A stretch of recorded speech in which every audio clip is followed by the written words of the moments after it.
No complexo sistema de justiça criminal do Brasil, antes de qualquer tribunal, antes de qualquer juiz, tudo começa com um passo fundamental que muitas vezes acontece longe dos olhos do público: o inquérito policial. É aqui que a primeira página da história de um crime é escrita. Vamos juntos desvendar como isso funciona? Então, imagina a cena. Um crime acontece, a notícia chega às autoridades, e aí? Qual é a primeira engrenagem que começa a girar nesse mecanismo tudo? A resposta para essa pergunta é exatamente o centro da nossa análise de hoje. Pois é, esse primeiro passo tem nome e sobrenome: inquérito policial. Mas o que essa expressão realmente quer dizer? Por que ele é tão decisivo para tudo o que acontece depois? É isso que a gente vai descobrir agora. Bom, aqui está a definição formal. Aqui está nos livros. As palavras-chave são tudo: diligências, ou seja, as ações de investigação, a apuração da infração e da autoria. Perceba que o objetivo aqui não é julgar ninguém, mas sim investigar. A polícia, na prática, está montando um dossiê para que o Ministério Público olhe e decida. Temos um caso aqui? Para simplificar, vamos pensar num inquérito como se fosse uma grande apuração jornalística. A polícia atua como um repórter investigativo, sabe? Reunindo fatos, entrevistando pessoas, buscando provas para construir uma narrativa bem sólida sobre o que de fato aconteceu e quem pode ser o responsável. Tudo isso antes de qualquer coisa ser publicada na forma de uma denúncia no tribunal. E agora, um ponto que é absolutamente essencial entender.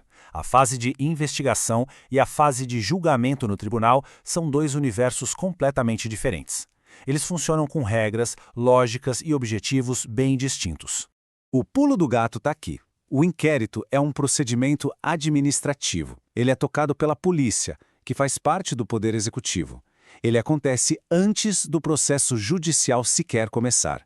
E essa distinção, que parece pequena, na verdade muda completamente o jogo e a aplicação das regras.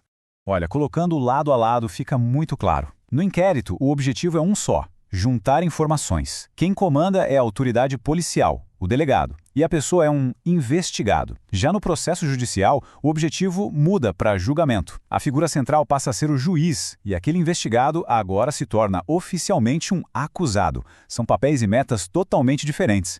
Como ainda não existe uma acusação formal na mesa, a dinâmica é outra. O sistema nessa fase é chamado de inquisitorial. Isso não quer dizer que o investigado não tenha direitos, claro que tem, mas significa que aquelas garantias totais do processo, como o contraditório, que é o direito de rebater cada prova apresentada, e a ampla defesa, ainda não se aplicam com força total. Afinal, ainda não há uma acusação oficial para ser contestada.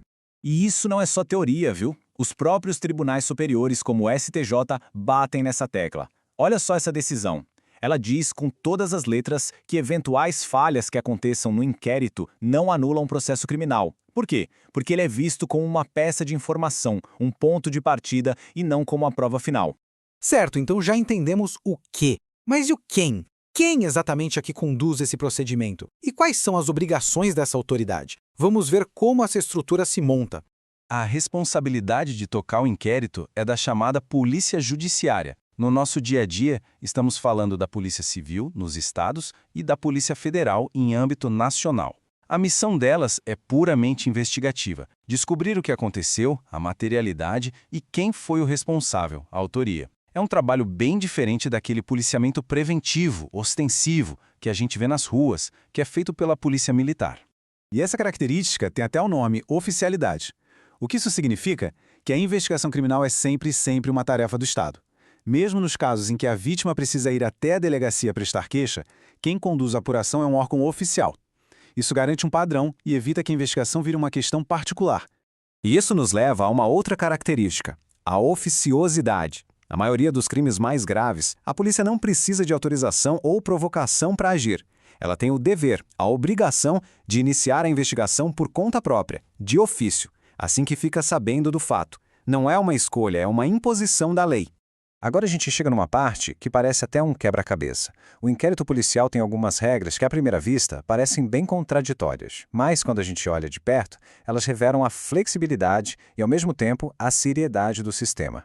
A primeira regra é surpreendente. O inquérito é indisponível. O que isso quer dizer? Que uma vez que a investigação começou, o delegado não pode, por vontade própria, simplesmente decidir engavetar o caso. A decisão de arquivar não é da polícia. Isso é uma garantia de que uma investigação não vai ser parada sem um bom motivo.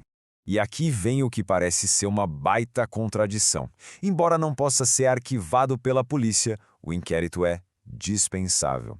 É isso mesmo. Se o titular da ação penal, geralmente o Ministério Público, já tiver em mãos provas suficientes para montar uma acusação, ele pode pular o inquérito e ir direto para o processo. É uma questão de eficiência.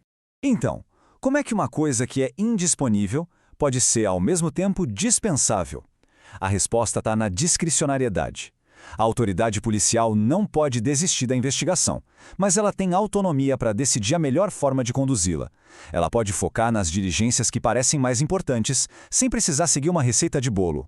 Tudo isso nos leva a uma tensão que existe em qualquer investigação criminal. O equilíbrio delicado entre a necessidade de manter o sigilo para a investigação dar certo e o direito que o investigado tem de saber o que está acontecendo. A regra geral é o sigilo. A investigação não é um espetáculo público, e tem um bom motivo para isso. O sigilo serve para evitar que provas sejam destruídas, que suspeitos fujam ou que testemunhas sejam intimidadas. É, na verdade, uma ferramenta para proteger a própria eficácia da apuração. Só que esse sigilo não é absoluto. E aqui entra a súmula vinculante 14 do Supremo Tribunal Federal, que é um contrapeso poderosíssimo. Ela garante que o advogado do investigado tem acesso a todas as provas que já foram coletadas e, importante, já foram documentadas no inquérito. É uma garantia essencial para o direito de defesa. Mas, atenção ao detalhe, o acesso é aos atos que já foram documentados, que já estão no papel. O advogado não pode chegar lá e pedir para ver uma diligência que está acontecendo naquele exato momento, como uma interceptação telefônica, se isso colocar a própria investigação em risco. É um equilíbrio muito tênue entre a transparência e a eficácia. E para que esse direito de acesso possa existir na prática, tem uma regra de ouro. Tudo tem que ser escrito. O inquérito é um procedimento formal. Depoimentos, laudos, relatórios, tudo é colocado no papel. É esse registro oficial que vai formar os autos e servir de base para todas as etapas seguintes. E assim a gente termina com uma questão que fica no ar. O inquérito policial vive exatamente nessa tensão constante. Como um sistema de justiça consegue equilibrar, de um lado, a necessidade do Estado de investigar em segredo, e do outro, o direito sagrado de um indivíduo de se defender? A forma como uma sociedade responde a essa pergunta diz muito sobre os seus valores.